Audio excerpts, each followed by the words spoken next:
miray amin'ny voaloboka. Miray amin'ny voaloboka, zany dinika izany no anasako anao mba haharitra hatramin'ny farany.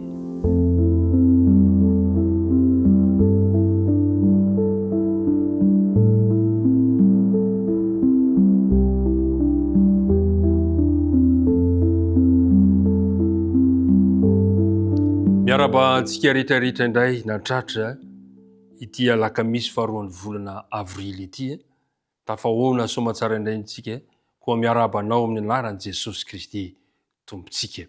Tononona mandrakariva ho anao sy ny ankonanao any ny fiadanany.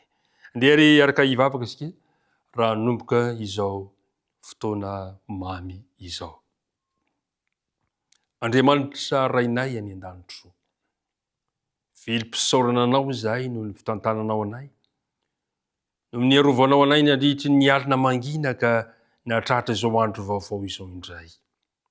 Tsy herinay izany natanjakay fa noho ny fitiavanao. Matsiaro anefa izay tsy fahatanteranay sy ny tsy famindreanay, koa mangataka famelan-keliko izay, mangataka fanadiovana ihany koa.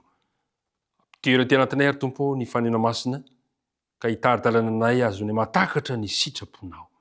Dia mitenena aminay fa fonina iainanao zahay. Tononona ny vavaka amin'anaran'i Jesosy. Amen. Miray amin'ny voaloboka. Jaona 5 ka ny 7. Tonga dia fantatrao zay, ilay 9 natao ho tadidiana manao hoe tahaka nitiavan'ny ray no nitiavako anareo. Tomoera amin'ny fitiavako ianareo. Tomoera amin'ny fitiavako ianareo. Fa somary diniantsika misimisy kokoa zay tamin'ny omaly, ny hoe fitoerana ao amin'ny Kristy, mitoetra ao amin'ny Kristy. Zavatra misy anefa indraindray, dia ny fitoerana ao amin'ny Kristy no zavatra atao sarotra tanterahina indrindra. Mety ho fantatsika kosa anefa fa tena ilaitsika izany, saingy inona ny olana? Ny rotorotom-piainana. Dia io rotorotom-piainana io dia manjary sarotra loatra ao antsika ny mitoetra eo amin'i Jesosy. Toy ny enta mavesatra indrindra ny fanahitana, ny fanarahana an'Andriamanitra noho izay rotorotom-piainana izay. Indrindra ho andreo izay mahatsapa ho teren'ny hafa hanaraka an'i Jesosy. Mpiara-midinika namana, tsy mamanery Andriamanitra. Safidy malalaka, feno fitiavana no men'Andriamanitra antsika tsirairay avy. Ao an'Andriamanitra dia fifandraisana miorina amin'ny fifamaly. Andriamanitra dia tadio tsara fa tia antsika, ary fitiavana mandrakizay no tiavany antsika, ka tsy maniry izy. Ary zay hoe fifandraisana miorina amin'ny fifamaly zay no tian'Andriamanitra. Tamin'ny omaly isika dia niresaka ilay hoe ny voaloboka sy ny sambany amin'ny vilazantsarany Jaona 5:10. Mety mifandray amin'ilay fotom-boaloboka tokoa isika, saingy tsy tena mety tsy mihorim-paka ao aminy ny momba antsika manontolo. Zany hoe mba mety makany am-piangonana ihany, manao ny adidy, manao ny andraikitra, mivavaka, saingy karakaina ny ao anatintsika. Mampatahotra zany. Misy olona ve zany makany am-piangonana nefa karakaina ny ao anatiny ao? Anjarantsika ny mamaly. Raha ny marina dia izao, tsy haitsika ny mitoetra ao amin'i Jesosy amin'ny heriny tena antsika samy rery, tahaka ny tsy haizany sampana anankiray miray amin'ilay fotom-boaloboka. Andriamanitra no tiantsika taloha, tadio tsara zahay azadino, ary izy manao ny dingana voalohany. Fa anjarantsika kosa ny mamaly ny antson'Andriamanitra amin'izay natono antsika mandrakariva. Andinge mba asaiko ianao andinika ny fiainan'ny voaloboka mandritry ny ririniny, ahita zavatra mahagaga ianao. Miamaina ny tsimbokazo amin'ilay sampana, ary misaraka amin'ny faka mandrapahatonga ny lohataona ilay izy, dia mitroka ny rano ny faka rehefa mafana ny tany, ary mamakivaky ny tao ny tsiron-kazo. Dia matratra ireo tsimbokazo zany, ary manomboka maniry izy ireo. Indraindray toa hitanao ho faty angamba ty fotom-boaloboka ty. Tsia, zay ilay zava mahagaga. Tsy hisy mihitsy ry mpiara-midinika namana ny fitombona raha tsy mamakivaky ny voaloboka ny tsiron-kazo. Tsy misy fitombona ary zay nolazainy Jesosy raha tsy miray amiko ianareo zay le hoe tomoera amiko ary izaho ao aminareo. Ny tsiron-kazo ao analalay voaloboka zay nolazainy Jesosy am'le fanaorany amin'ny voaloboka de tsy inona akory fa ny fanahy masina eo amin'ny fiainantsika. Mety ho toy ny sampana maty isika kanefa rehefa mifidy anokana fotoana iarahana amin'Andriamanitra de mikorina ao anatsika ilay tsiron-kazo avy amin'ny faka ny fanahy masina zay mitondra aina ao antsika.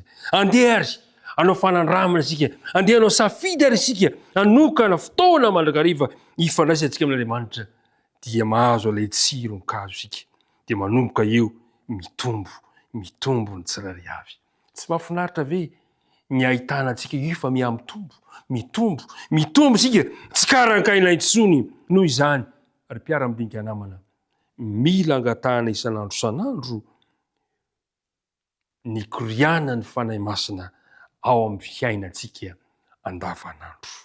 De ry ijery sika ny amin'ny filazantsara ny Jaona toko 7:10 ka ny 9:9 sy 7:7 zao mbolazany tenin'Andriamanitra amin'ny filazantsara ny Jaona toko 7:10 ka ny 9 fa 9:9 sy 7:7.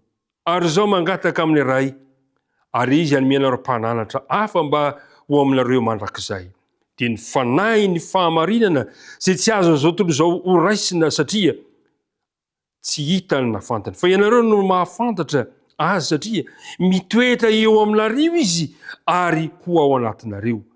Tsy amela anareo kamboty aho akatia aminareo aho. Omen'Andriamanitra atsika ny fanahy masina mba hanampy atsika.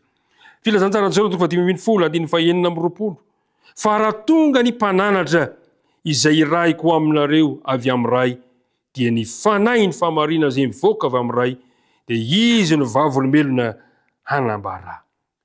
Ny fanahy masina de omen'Andriamanitra atsika mba hanambara an Jesosy antsika. Andresy lahatra atsika fa Jesosy no tompo sy mpamono atsika. Ao amin'ny Jaona toko 1:10 ka ny 7 sy ny 9 de manao hoe fa izao milaza aminareo mahatsara anareo ny fialako fa raha tsy ala aho de tsy ho avy aty aminareo ny mpananatra fa raha andeha aho dia irahako aty aminareo izy fa raha tonga izy dia ampiaiky izao tontolo izao sy ny fahotana sy ny fahamarinana ary ny fitsarana. Ny fanahy masina no mampiaiky atsika ny fahotana. Eo amin'ny 7:10 fa raha tonga ny fanahy ny fahamarinana dia izy no hitari-dalàna anareo ho amin'ny marina rehetra. Ry mpiara-midinika namana, andeha ary androany iray amin'ilay voaboboka isika. Andeha ary angataka mandrakariva ilay fanahy masina fa voalaza teo izy no hitari-dalàna anareo ho amin'ny marina rehetra. Andeha ary anaiky ho tarihiny fanahy masina tsika androany satria efa nisafidy hitoetra amin'i Jesosy isika de mila ilay fanahy masina mba hitari-dalàna antsika ho amin'ny marina rehetra. Mahafinaritra zany hoe ny fiarahamonina misy anao de fiarahamonina mandeha amin'ny marina. Ny fiangonana, ny orinasa, ny tokantrano zay anjakan'ny fanahy masina ka hitarika atsika ho amin'ny marina rehetra. Ny tompony ombanao amin'ity tontolo andro ity. Andeha ary araka hivavaka isika. Andriamanitra ray eo, misaotra anao indrindra izahay ny amin'ny teninao androany nampafantatra anay fa ilainay mandrakariva ny miray amin'ny voaloboka ary maka ny tsiro dia ny fanahy masina izay angatahanay isan'andro isan'andro mba hitari-dalàna anay ho amin'ny marina rehetra, hampiaiky anay ny fahotanay ary hatonga anay ahafantatra anao Jesosy ilay tombo sy mpamonjy anay. Ampio izahay mba hihila izany fanahy izany amin'ny fotoana rehetra. Tononona ny vavaka noho ny amin'ny anaran'i Jesosy. Amen.